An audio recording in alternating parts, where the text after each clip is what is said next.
Conceitos em ciências. Eletromagnetismo, ou campo magnético da Terra.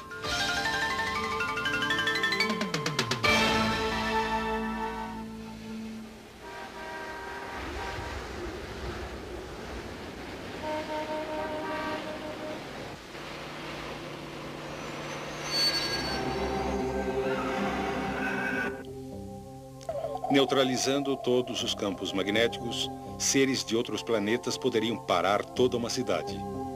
Atualmente, porém, isso é só ficção científica. Mas em que a vida seria diferente se os princípios do magnetismo não tivessem sido descobertos?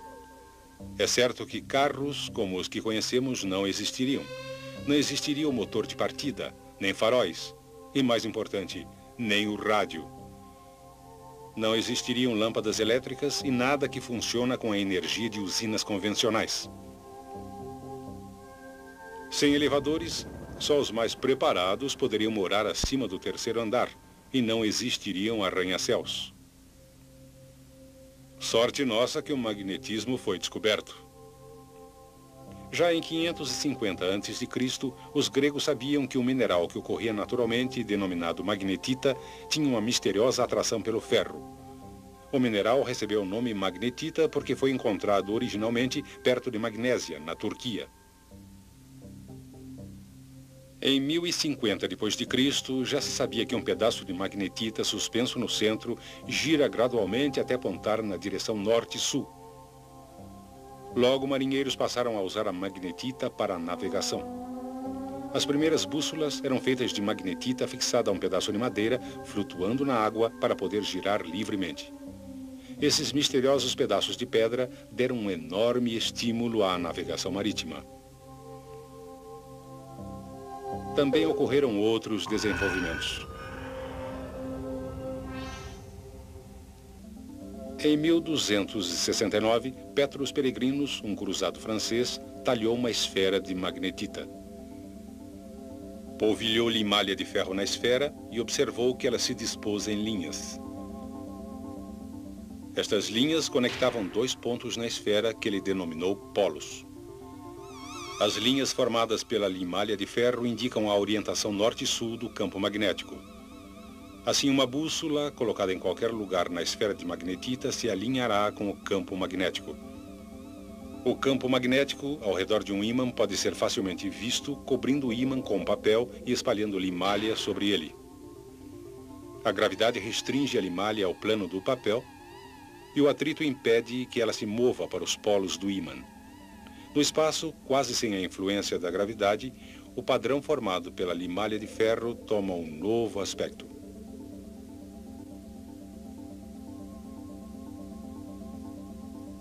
A verdadeira natureza tridimensional do campo se torna claramente evidente.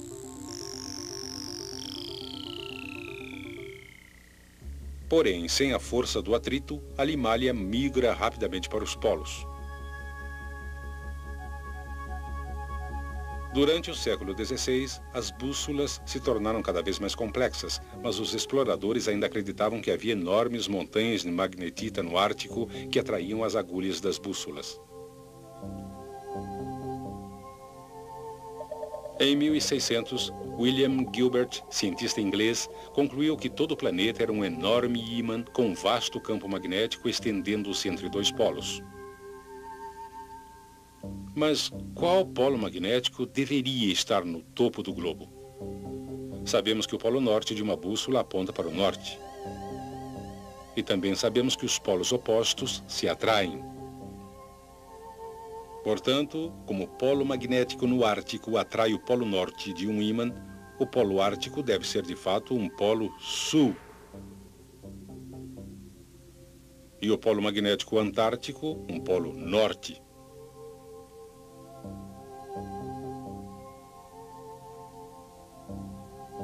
Desde que os nomes arbitrários Polo Norte e Polo Sul foram dados, os polos de todos os ímãs foram identificados da mesma maneira.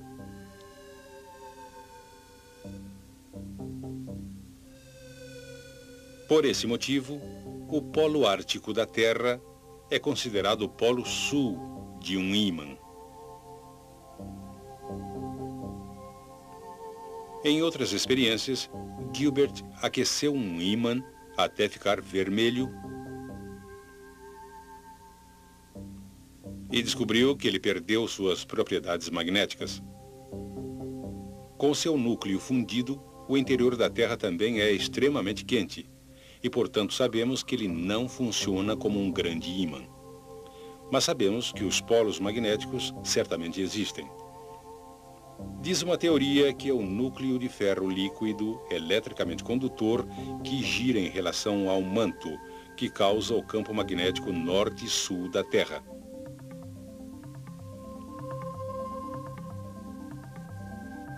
Porém, esses polos magnéticos não coincidem com os polos geográficos da Terra.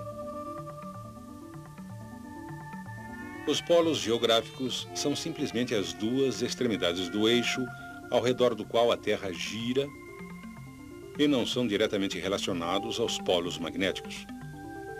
Assim, dependendo do local em que você se encontra, o ângulo entre o norte real e o norte magnético pode ser muito diferente.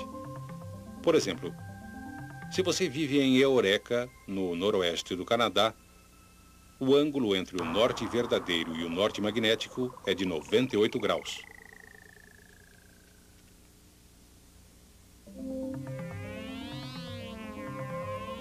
Viajando para o oeste, Cristóvão Colombo foi o primeiro a notar pequenas variações nas indicações da bússola em locais diferentes.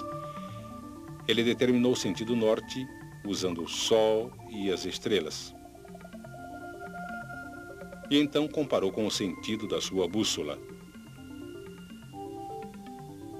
Para sua surpresa, verificou que em um período de vários dias, a variação entre as indicações da bússola e as estrelas mudava gradualmente. Porém, temendo que seus homens quisessem voltar, Colombo nada lhes contou sobre esta observação. O ângulo entre o norte magnético e o norte verdadeiro é conhecido por declinação magnética. Em Toronto, Canadá, a declinação magnética é de 9 graus a oeste do norte. Em Churchill, também no Canadá, a declinação é de 0 graus, porque uma linha que passa através do polo magnético e do polo geográfico também passa através de Churchill.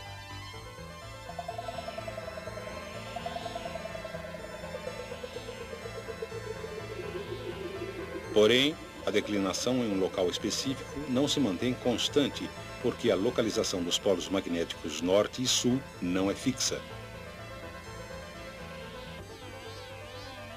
Outra característica importante do campo magnético da Terra é sua orientação em relação à superfície da Terra. Só no Equador o campo é paralelo à superfície da Terra. Em todos os outros locais, o campo é inclinado em relação à superfície. O ângulo entre a superfície da Terra e o campo magnético é chamado ângulo de inclinação. O ângulo de inclinação é medido com uma bússola especial denominada bússola de inclinação, que permite que a agulha gire verticalmente. Exatamente nos polos magnéticos, o campo é perpendicular à superfície. Obviamente, isso cria um grande problema quando navegamos em regiões polares com uma bússola magnética. E nesse caso, sem um conhecimento do campo magnético da Terra, você poderá acabar se movimentando em círculos.